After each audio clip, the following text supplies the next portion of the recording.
जय हिंद साथियों, नमस्कार। स्वागत है आप सभी का आपके अपने यूट्यूब चैनल स्टडी आंसर्स पर। विद्यार्थियों, आज की ये क्लास आपके पशु परिसर एग्जाम जो कि दिसंबर में होने वाला है उसके ऊपर होने वाली है।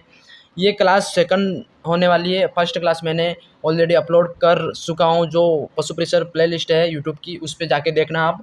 दोस्तों, आप क्लास को देख नहीं रहे हो, पता नहीं क्या बात है। आप सभी को क्या करना है, क्लास को पूरा देखना है। आप क्लास को देखते हो, चैनल को सब्सक्राइब नहीं करते हो, वीडियो को लाइक कमेंट शेयर नहीं करते हो, तो सभी से हाथ जोड़कर रिक्वेस्ट है।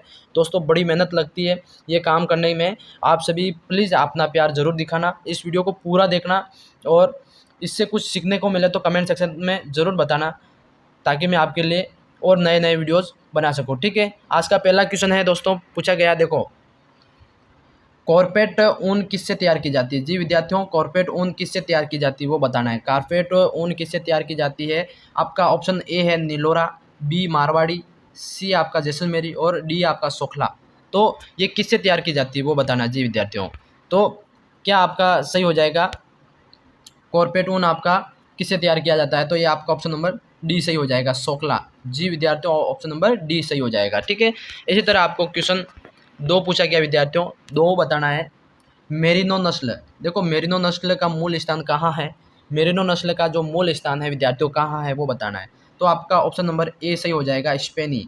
जो स्पेन देश है उसके अंदर स्पेनी ये इसका मूल स्थान है। ठीक है, इसी तरह आपका क्वेश्चन 3 पूछा गया विद्यार्थियों, पशु परिसर एग्जाम के अंदर इस तरह के क्वेश्चन पूछे जाएंगे।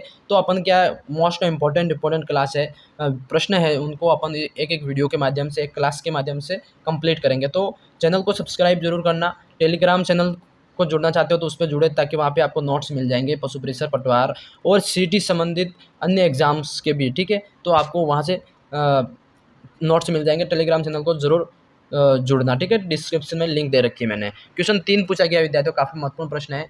गाय की नाड़ी की गति कौन सी धमनी से ज्ञात करते हैं। देखो, काफ़ी महत्वपूर्ण प्रश्न है कि जो गाय की नाड़ी की गति है उसको कौन सी धमनी से ज्ञात करते हैं वो बताना जी। वो धमनी आपकी हो जाएगी कोक्सियाल, कोक्सियाल धमनी से ज्ञात करते हैं। ऑप्शन नंबर ए आपका सही हो जाएगा साथियों। क्वेश्चन आपका पूछा गया है 4, काफ़ी महत्वपूर्ण प्रश्न है। पूछा गया है, मुर्गी की कौन सी नस्ल का मांस काला होता है। जी विद्यार्थियों, मुर्गी की कौन सी नस्ल है जिसका मांस क्या होता है, काला होता है, ब्लैक होता है।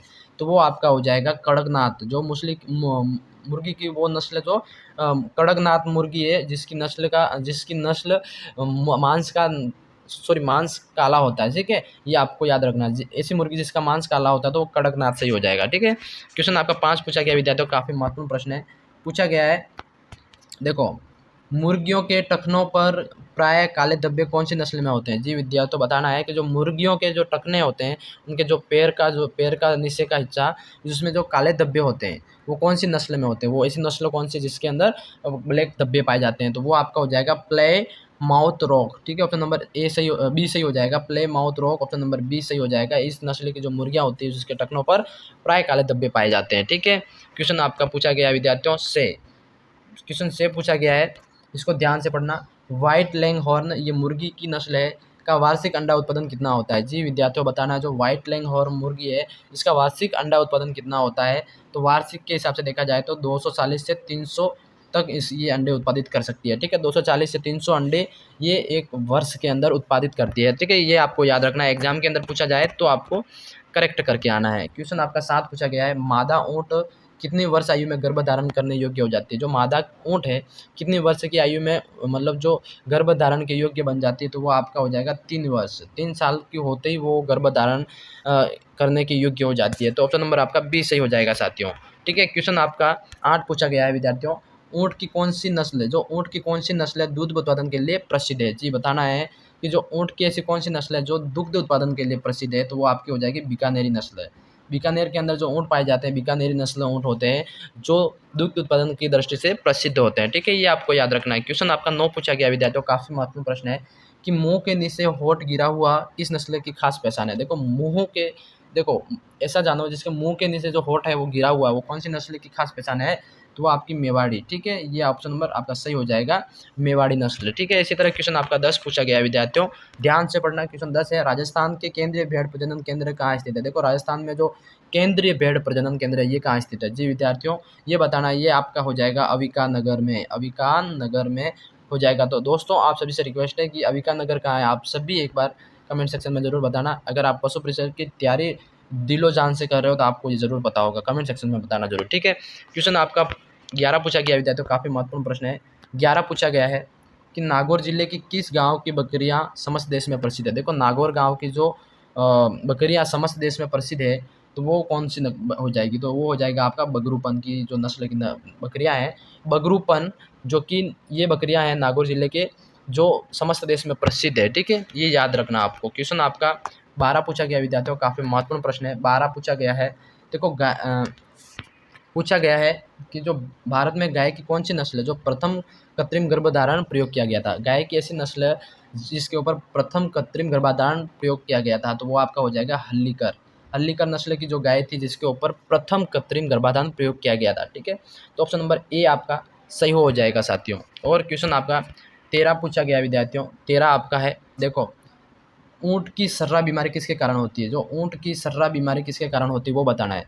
ऊँट की सर्रा बीमारी दोस्तों विषाणु के कारण होती है ऊँटों में, तो ये आपका ऑप्शन सी सही हो जाएगा। ऊँटों में सर्रा बीमारी, आपने सुना होगा ऊँटों में सर्रा बीमारी होती है, ये किसके कारण, तो ये विषाणु संक्रमण के कारण होती है, विषाणुओं के कारण होती है, ठीक है। इसी तरह क्वेश्चन आपका 14 पूछा गया विद्यार्थियों, ध्यान से पढ़ना। पूछा जाता है आपसे मिल्क फेवर, मिल्क फेवर कौन से पोषक तत्वों की कमी से होता है। दोस्तों ये भी एक पोषक तत्वों की कमी से होता है, ये एक डिसीज़ मान लो, तो मिल्क फेवर आपका हो जाएगा कैल्शियम की कमी की वजह से होता है, ठीक है। ऑप्शन नंबर ए सही हो जाएगा आपका कैल्शियम की Ca, ठीक है। इसी तरह क्वेश्चन आपका 15 पूछा गया विद्यार्थियों, 15 पूछा गया है पशुओं द्वारा सड़ी गली वस्तुओं को खाने से पोषक तत्वों की कमी को दर्शाता है। जी विद्यार्थियों, पशु आपने देखा होगा नाली कचरे जहाँ कचरा पात्र होते हैं वहाँ पशु अधिकतर क्या करते हैं, जो सड़ी गली वस्तुओं को खा लेते हैं, तो किस पोषक तत्वों की कमी को दर्शाता है, ये आपका पी मतलब आपको बताना है। ऑप्शन नंबर बी आपका सही हो जाएगा, ठीक है। क्वेश्चन आपका 16 पूछा गया विद्यार्थियों, पी फॉस्फोरस है, ठीक है।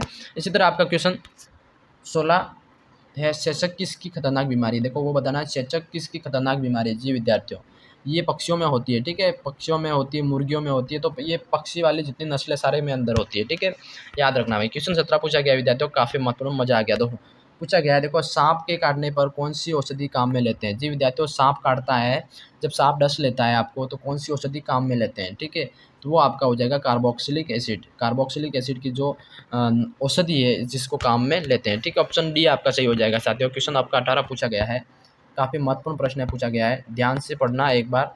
देखो गाय भैंस के पेट साफ करने के लिए मैगल सल्फ की कितनी मात्रा काम में लेते हैं। जी विद्यार्थियों, बताना है गाय भैंस के अंदर जो जब उनके पेट में बीमारी हो जाती है या फिर ऐसा अब गीले सड़े पदार्थ खा लेते हैं तो पेट साफ करने की एक दवाई होती है, वो कितनी मात्रा में लेते हैं, तो वो आपका हो जाएगा 250 से 400 ग्राम में, ठीक है। तो आपका 250 से 400 ग्राम के अंदर ये इसकी मात्रा लेते हैं, ठीक है। ये आपको याद रखना है। अगला आपका हो जाएगा क्वेश्चन 19 पूछा गया साथियों, प्रश्न पूछा गया है फिनोविक्स की कितनी मात्रा बकरियों को दी जाती है। जी विद्यार्थियों, बताना है फिनोविक्स की कितनी मात्रा बकरियों को दी जाती है, तो 15 से 30 ग्राम, ठीक है, 15 से 30 ग्राम जो मात्रा है बकरियों को दी जाती है, ठीक है। ये क्यों दी जाती है कमेंट सेक्शन में जरूर बताना, ये आपके लिए है, ठीक है। क्वेश्चन आपका 20 और लास्ट प्रश्न पूछा गया विद्यार्थियों, ध्यान से पढ़ना। पूछा गया है गाय की भारतीय नस्लों की यौन आयु कितनी होती है। जी विद्यार्थियों, सभी को बताना है कि गाय की भारतीय नस्ल है, गाय की भारतीय नस्लों की जो यौन आयु कितनी होती है वो बताना है, ठीक है। तो यौन आयु होती है 11 से 14 माह, 11 से 14 महीने तक इनकी यौन आयु होती है, ठीक है। तो आज का ये क्वेश्चन 20 आपको कैसे लगे कमेंट सेक्शन में जरूर बताना। मैं मिलता हूँ किसी नेक्स्ट क्लास के साथ, तब तक के लिए जय हिंद जय भारत विद्यार्थियों।